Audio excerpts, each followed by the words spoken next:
Por exemplo, é muito interessante a gente ver cibersegurança no Brasil. Né? Eu trabalho com direito digital, crimes cibernéticos, e eu palestro muito em evento corporativo de cibersegurança. E aí eu vou nas empresas no Brasil e a gente começa a ver problemas que elas tiveram. Normalmente elas contam, foram criptografadas e etc.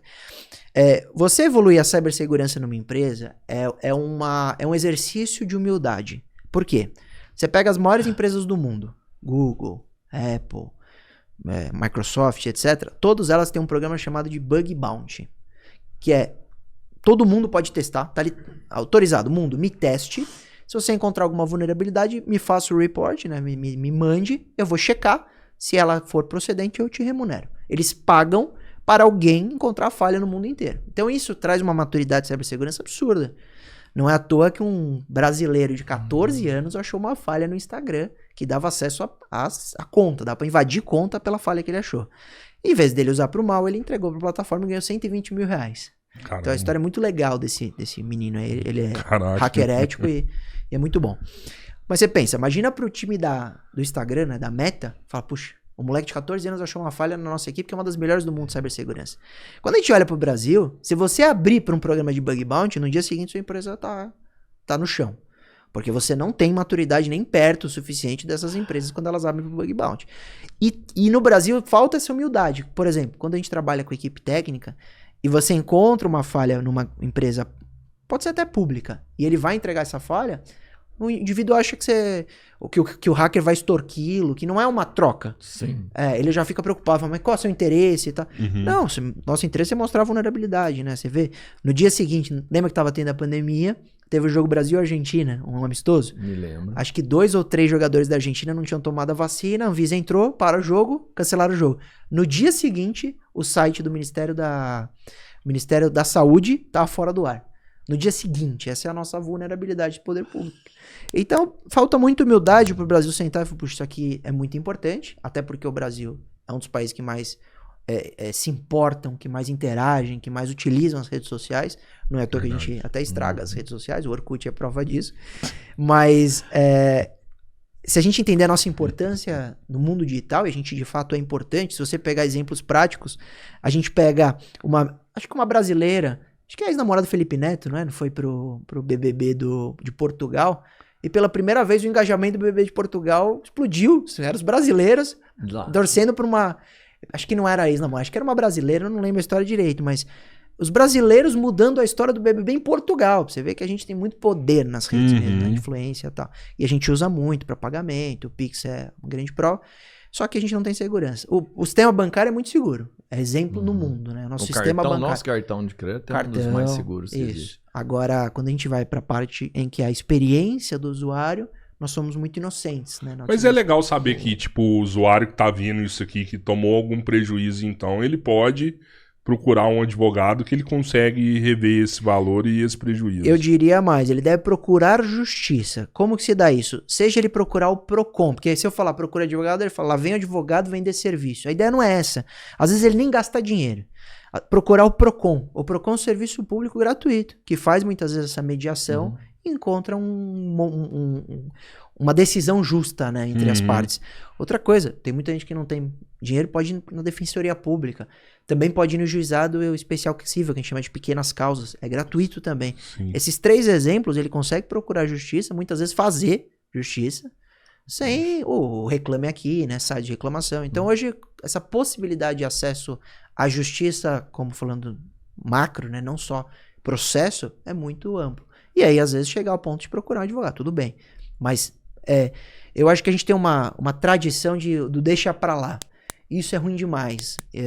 Por exemplo, eu tenho um monte de gente que, como eu trabalho em direito digital, o indivíduo teve o celular roubado, e aí ele me procura porque às vezes teve uma invasão numa rede social, ou ele me liga e fala, pô, meu cartão estava instalado no celular, devo fazer alguma coisa, seja uma consultoria, mas ele não lavra boletim de ocorrência. Ele fala, vou perder tempo. Eu falei, não vai. Eu falei, lavre, mesmo que for virtual.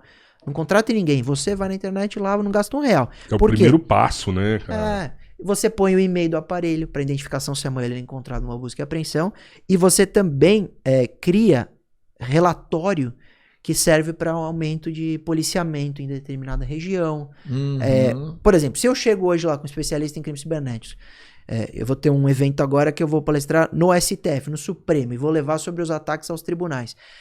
Se eu tenho os relatórios, os dados, isso me dá base a falar, olha, nos tribunais do Brasil, você tem invasão que está mudando decisão. Vocês viram essa notícia? Sério? O cara invadiu um processo e mudou, incluiu uma decisão com alvará de soltura. E mandou entregar para soltar um preso. Ele incluiu um alvará de soltura falso num processo em tramitação de maneira virtual. Então, essas informações, quando se tornam estatísticas, você vai para uma palestra para cobrar o poder público de melhorar a cibersegurança, você consegue apresentar. A mesma coisa para crime cibernético, né? Pô, mas o cara fazer isso aí, se ele cair, já era, né, velho? Tem como saber quem foi, assim, né? Dá pra investigar. Ataque hacker, mas é um ataque hacker que você sabe fácil quem que fez, né? Que na verdade, você tem dificuldade em descobrir a autoria, mas você sabe quem está sendo beneficiado. O beneficiário é o preso que vai ser. Mas e a autoria? Pode ser um primo, pode ser um cara, pode ser um aleatório.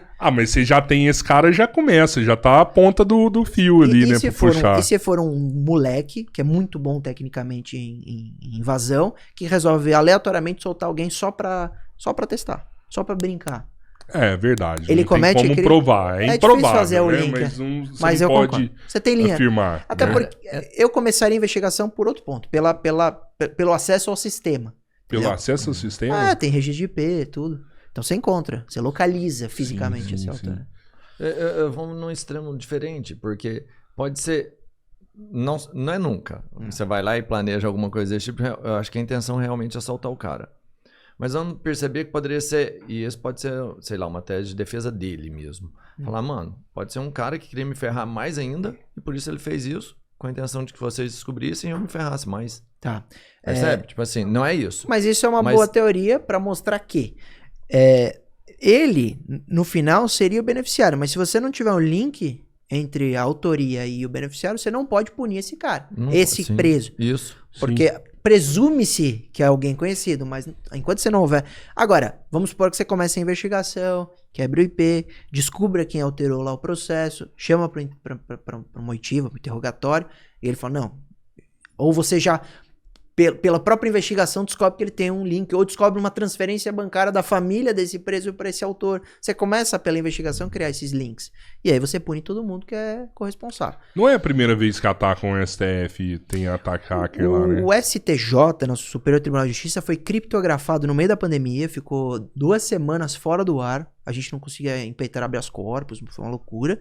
O STF nunca ficou fora do ar por ataque hacker, mas já tentaram muitas vezes, né? Tem invadir. Muitas vezes. O Tribunal de Justiça de São Paulo foi criptografado com ransomware em 2017, ficou fora do ar acho que 2 dias.